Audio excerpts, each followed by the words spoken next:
Rismond dan kawan-kawan fakta banget ini. Alami stres berat teman-teman.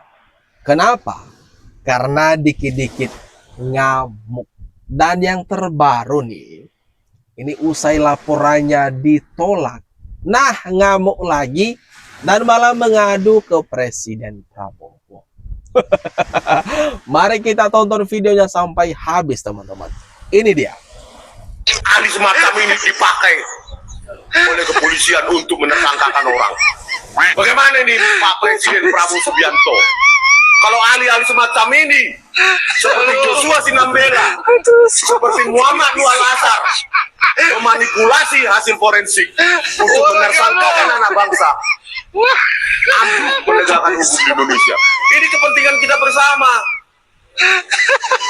Kalau Anda Suwan laporkan itu Joshua Sinambela, saya yakin Anda inosen dan Anda mendapatkan info yang salah. Oke, gitu ya. 3 kali, sebanyak 3 kali teman-teman, laporan Rismond ditolak.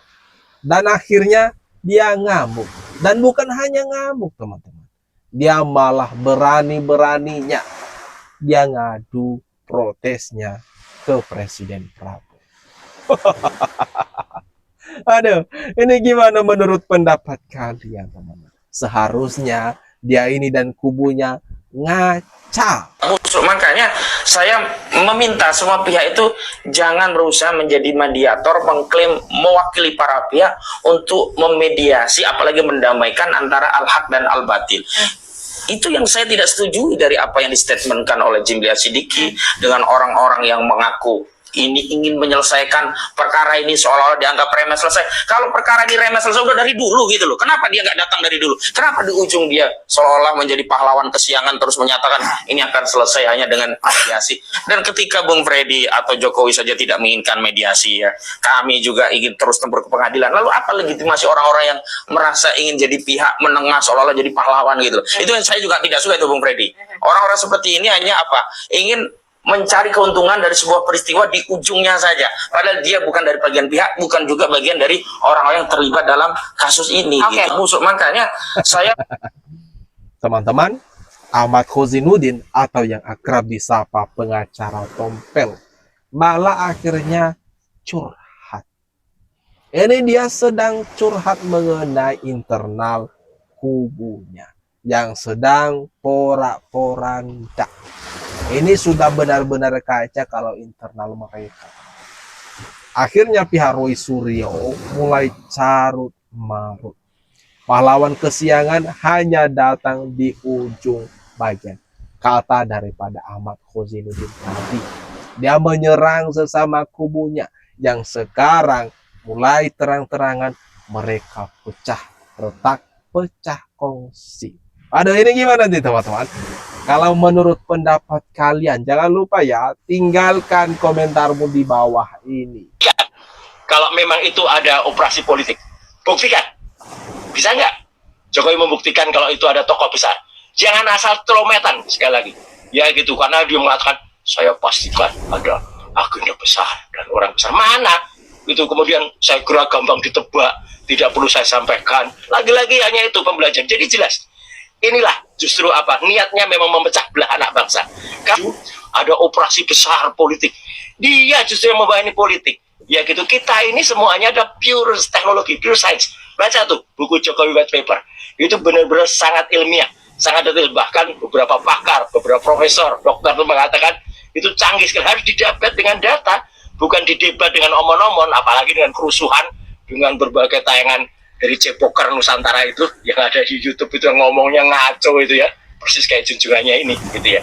Dan dia hanya bisa bilang olok-olok lah, kemudian merendahkan, menuduh. Kalau ada agenda besar dan ada orang besar di balik kasus ijazah, Saya pastikan, iya. Bapak sudah tahu Gimana? kira-kira siapa di balik itu? Ya, saya kira gampang ditebak. Nah, ada apa dengan Roy Suryo? Kenapa tiba-tiba tantrum ini teman-teman? Malah marah-marah usai Bapak Jokowi mengatakan setelah sekian lama lagi kan, entah berapa bulan yang lalu kan, Bapak Jokowi mengatakan bahwa memang ada orang besar di balik ini semua, dan lagi-lagi Bapak Jokowi menegaskan hal tersebut bahwa memang ada orang besar di balik kasus ini, di balik isu ini. Tapi ada apa dengan Roy Suryo yang tidak kering? Apakah kesenggol teman-teman? Atau gimana ini? Ya, ini kejadian kemarin ini beberapa hari yang lalu di studio Rakyat Bersuara.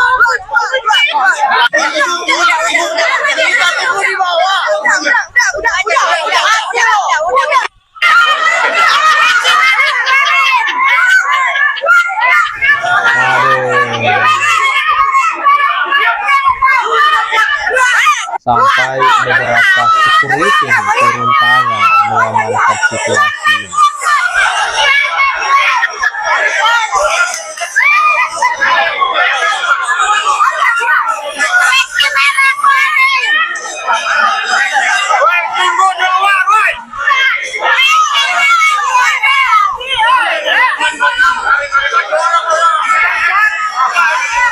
Nah ini nih pendukung daripada Roy Suryo CS membuat cantik.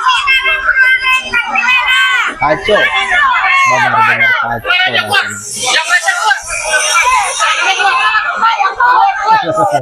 Itu security sampai mengusir pendukung Roy Suryo CS karena ini jelas-jelas banyak mereka malah terkesannya menimbulkan ini keributan di sini. Aduh, ini gimana nih teman-teman? Kejadian yang seperti ini di studio Rakyat Bersuara di acaranya Aiman. Roy Suryo, Refli Harun, Edi Mulyadi, Mbak Tifa, sama Rismo. Cuma ada karena pertemuan tadi itu dibuat jam 10. Ada soal forum etika yang memang tidak bisa menghadirkan tersangka dalam interaksi berdiskusi dengan tim reformasi Polri, maka kemudian mereka ada kesepakatan dengan tim untuk meninggalkan forum. Tetapi kami melanjutkan pokok-pokok pikiran dalam rangka penyampaian aspirasi, dan barangkali izinkan saya untuk menyampaikan situasi di dalam. Pertama, yang paling alut adalah kami bersepakat dengan tim reformasi Polri untuk dalam rangka mencari solusi terbaik lewat pendekatan baik itu jalur hukum maupun dialog untuk mempertemukan tim yang bersengketa di dalam isu ijazah palsu. Dan ini sementara digodok, belum diputuskan. Kedua, kami dari kawan-kawan para yang tergabung di sini dari purnawirawan, dari aktivis dan lain-lain menyampaikan pokok-pokok pikiran yang bersifat tertulis yang barangkali sudah ditampung dan masih bersifat umum. Sesuai Suryo dan kawan-kawan ada kesepakatan untuk mencari jalur pendekatan ideologis, mediasi, dengan tidak juga masih ke wilayah proses penegakan hukum. Tetapi karena ada penjelasan-penjelasan teknis yang bersifat hal yang krusial dan hati-hati, saya persilakan nanti Pak Prof. Jimmy yang sampaikan itu saja. Gimana nih teman-teman? Akhirnya ada sedikit terkuak pelan. Rupanya kubu Roy Suryo cari solusi damai dengan Bapak Jokowi. Aduh, enak banget ya ngomong mau damai usai fitnah berjibun mereka lakukan selama ini. Waduh, Faisal Assegaf bocorkan obrolan di dalam ruang. Kalau menurut pendapat kalian ini teman-teman gimana? Setujukah kalian kalau Bapak Jokowi damai dengan Roy Suryo CS atau enggak? Orang kayak saya kalau dibayar, emang mau bayar berapa? Dari kecil lahir udah kayak gini, kok ngapain dibayar-bayar? Nggak ada sama sekali. Gak ada yang sama sekali untuk membayar Sama sekali tidak ada. Tapi ada orang yang mengatakan demikian. Makanya kan ada lagu juga bayar. Itu kan bukan Roy Suryo yang bayar. Yang lain kan. Kalau ada orang bilang ya udah buka aja rekeningnya Mas Roy Suryo, berani? Orang yang nuduh itu buka dulu dia. Orang yang nuduh itu buka dulu dia. Di sini aja teman-teman, Roy Suryo sudah kena.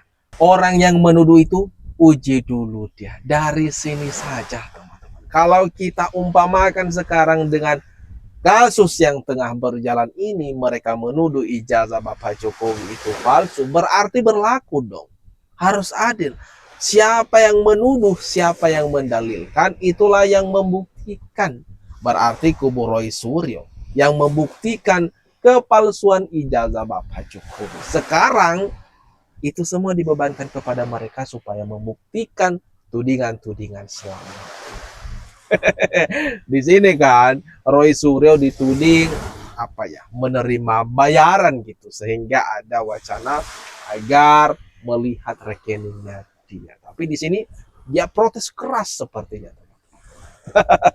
Ini gimana teman-teman? Kalau menurut kalian atas apa yang barusan saja kita bahas, kita tonton bersama ini, jangan lupa tinggalkan komentar terbaik untuk teman-teman di kolom komentar yang ada di bawah ini.